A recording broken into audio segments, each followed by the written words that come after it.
In the animal kingdom, the phylum 6, Annelida. In this Annelida, first we will discuss about the general and special characters.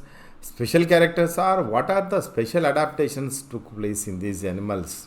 First, we will start with the general characters and we can go for the special characters in this Annelida. In this Annelida, three classes are there. Earthworms called the oligochaeta, leech, Hirudinaria, and polychaeta, the nereis and heteronereis are there. Chaeta means legs. Poly means many. Many legs are present in the body, nereis and heteronereis. Oligochaeta, only few legs are there. Those are called the setae. In this polychaeta, those are called the parapodia. And in the leech, there are suckers are. The oral sucker and the posterior sucker are used to locomote this leech. The general characters are where do the animals live? Where do the annelids live? Mostly aquatic, but few terrestrial. Means the terrestrial or earthworm. Normal earthworm is the terrestrial organism that can live in the subsoil. In the soil, they can make burrows and they can live. But marine organisms, these polychaetes, nereis and heteronereis are marine organisms. They are exclusively aquatic life. But some of them are parasites. For example, leech, ectoparasites, they can suck the blood from especially vertebrates. The body organization of the annelids, the metameric segmentation, this is very important point or special point in this Annelida, metameric segmentation. What is metamerism or metameric segmentation means? You can find here the segmentation in the body. The first time the segmentation is started in these animals, the Annelida, the segmentation is metameric segmentation. Metamerism means all the segments are equal.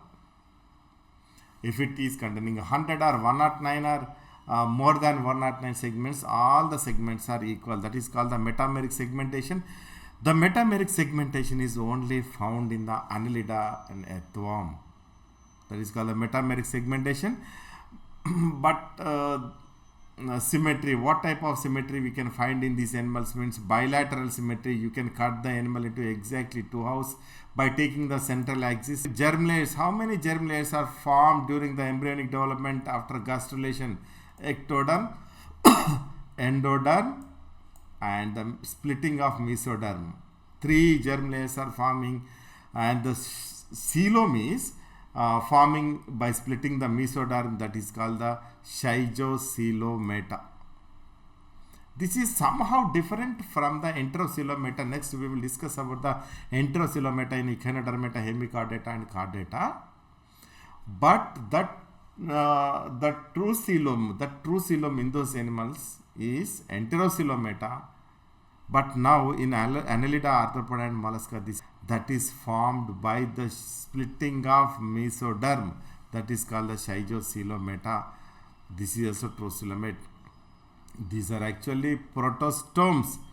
Protostome means during the gastrulation process, first pore, the blastophore is formed in the blastula.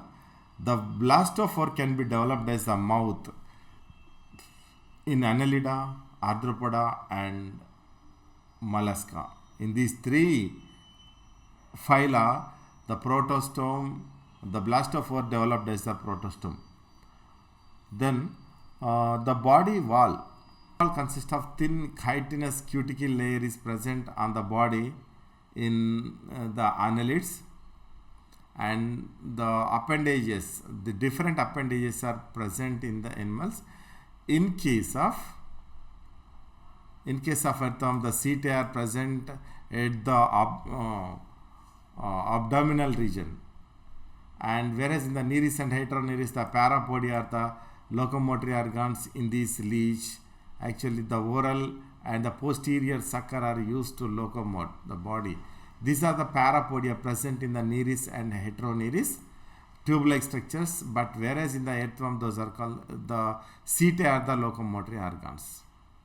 Suckers are the locomotory organs in the leech. Internal body systems. This is organ system level of organization in Annelida, earthworm. Actually, that is earthworm. In earthworm, the circulatory system we have to discuss mainly because that is amazing thing in these animals. The closed type of circulatory system. This is the dorsal blood vessel. This is the ventral blood vessel. These are the lateral hearts which can connect the dorsal blood vessel with the ventral blood vessel. Dorsal blood vessel can collect the blood from all parts of the body. Ventral blood vessel can transport the blood to all parts of the body.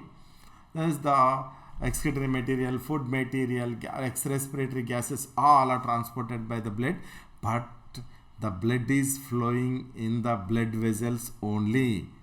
That is called the closed type of circulatory system. This is called closed type of circulatory system. This closed type of circulatory system is found in Annelida, earthworm, that is the oligochaeta, and next in arthropoda, mollusca, echinodermata, and hemichordata and protochordates. You do not find this type of closed type of circulatory system. Again, you can see that closed type of circulatory system in the vertebrata, fishes, amphibians, reptiles, birds, and mammals. And the respiratory pigment is maybe some of them are, for example, earthworm, hemoglobin, and chlorochlorine in some of the annelids, and the hemocyanin, that is violet color, in some of the annelids. The respiratory pigment may be different, but the all the respiratory pigments can transport the oxygen mostly, and a few amount of carbon dioxide is also transported by the respiratory pigment. But the hemoglobin is a respiratory pigment especially found in this earthworm. Earthworm nervous system. What type of the well developed nervous system we can find in this earthworm? The brain is located in the anterior region, head region. Actually, this brain is made up of ganglia. Ventral nerve cord is present. But the difference between the ventral nerve cord is also present in arthropoda and mollusca also. Annelida, arthropoda, mollusca, the ventral nerve cord is the nerve cord, spinal cord like structure. The ventral nerve cord is present, whereas in the chordates, the nerve cord is located at the dorsal region, that is spinal cord or the nerve cord. Next is the digestive system. A completely developed, full developed digestive system is present that can release the amylases, lipases, all types of proteases which are releasing in our body, also found in the earthworm body. These enzymes can degrade the food molecules, digest the food molecules in the digestive tract, especially in the intestine. The digested food material are absorbed into the body and transported by the closed type of circulatory system to all parts of the body. In all parts of the body, the food materials are assimilated. And the excretory organs, special discussion is excretory organs. These are the integumentary nephridia. These dots like structures are integumentary nephridia, blue dot like structures. And pharyngeal nephridia also located here, the pharyngeal nephridia. And the integumentary nephridia, every segment has some nephridia. Those are called the integumentary nephridia, are located in every segment. These three types of nephridia are called metanephridia. These metanephridia are used to collect the water and can maintain the osmotic regulation, water balance in the body. And also they can excrete the excretory material, that is called the nitrogenous waste material, urea.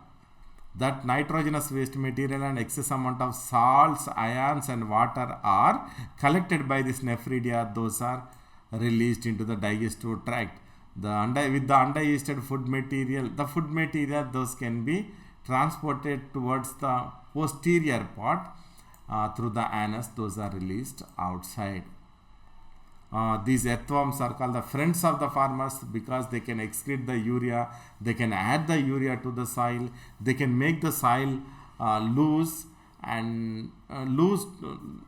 to grow the roots of the plants, croplands, and also they are naturally adding the urea to the soil.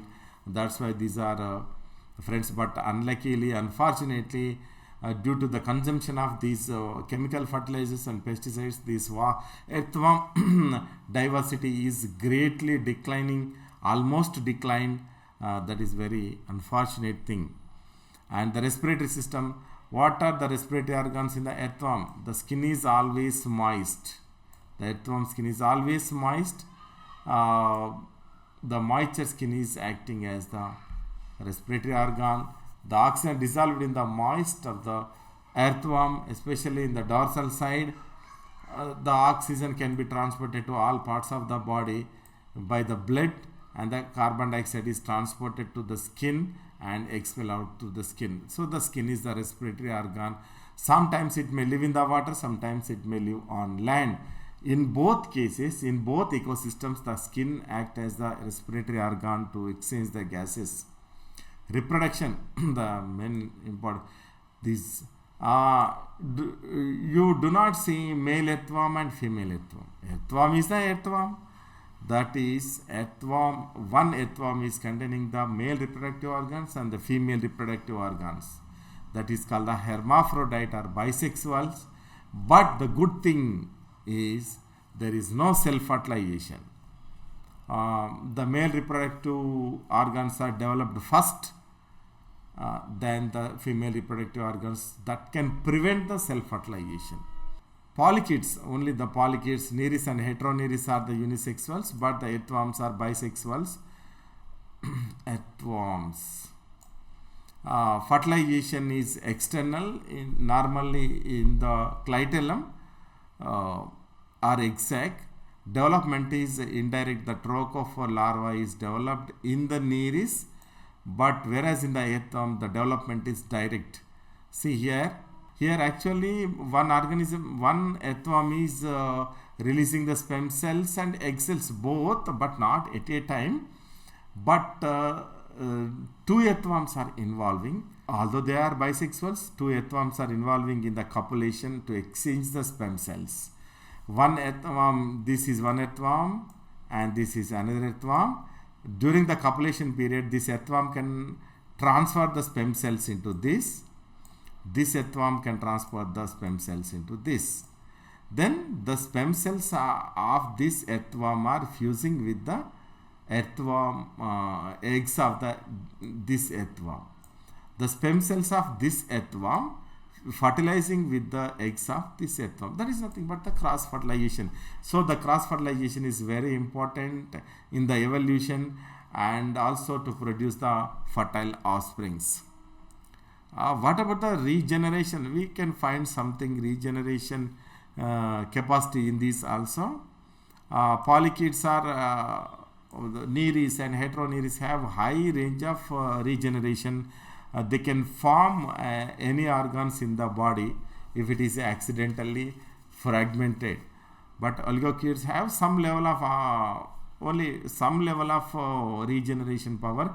If the body is cut into two, the anterior part can form the posterior part, but the posterior part cannot form the anterior part. That means these three classes, Polychaeta, Oligochaeta and Heridianaria, are there in this